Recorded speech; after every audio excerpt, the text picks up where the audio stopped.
House Committee on Accounts ang detalyadong breakdown ng budget ng Kamara.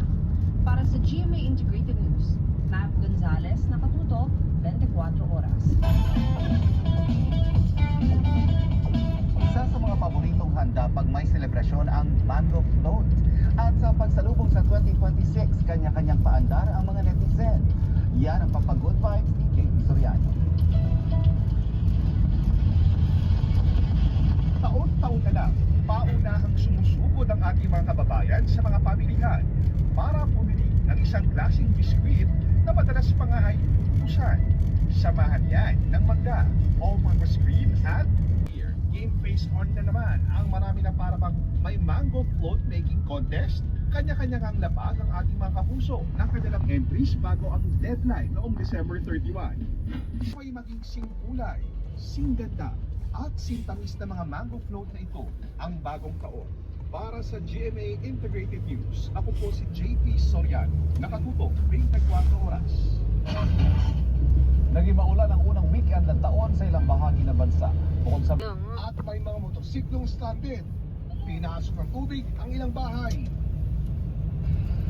Dumauslos naman ang malaking bato sa bahagi ng National Highway sa bayan ng Valle Hermoso. Binahari ng ilang kalsada sa Victoria, Oriental Mindoro mula kahapon hanggang kanina. silang klase sa lahat ng antas sa pampubliko at pribadong paaralan bukas sa Tacloban at Palo Leyte. Ngayon din sa buong Northern Samar.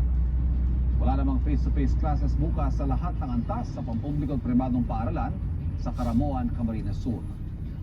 Manatili po nakatutok sa 24 oras weekend at sa GMA Integrated News social media pages para sa iba pang anunsyo ng class suspension. Ang testimonya ni Ramil Madriaga na nagpakilalang dating civilian intelligence agent na magamang Rodrigo at Sara Duterte ang pinag-aaralang idagdag sa posibleng bagong impeachment complaint na iahain laban sa vice-presidente ngayong taon. Nakatutok si Jonathan Andaan. Na baliktarin ang unang desisyon ng mga maestrado na nagsabing walang bisa at labag sa konstitusyon ang impeachment complaint noon laban sa bise. Kung sakaling mag-reconsider ang Supreme Court sa decision niya, ibig sabihin nito, magpapatuloy na yung trial sa Senado. Hindi na kailangang mag-refile. Pero kung sakaling hindi pa lumabas ang desisyon by February, Huling-huli yun, ha? Huwag mo sasabihin na ubus pa sa ebidensya. Yes.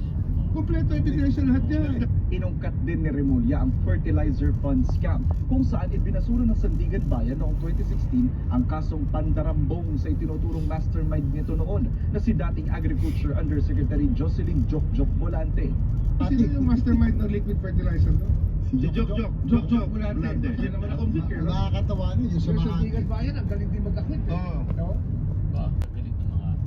Abogado, mga kumagapang. Sang-ayon naman ang presidente ng Integrated Bar of the Philippines o samahan ng mga abogado sa bansa na may korupsyon talaga, pati sa hudikatura. Pero hindi raw matindi.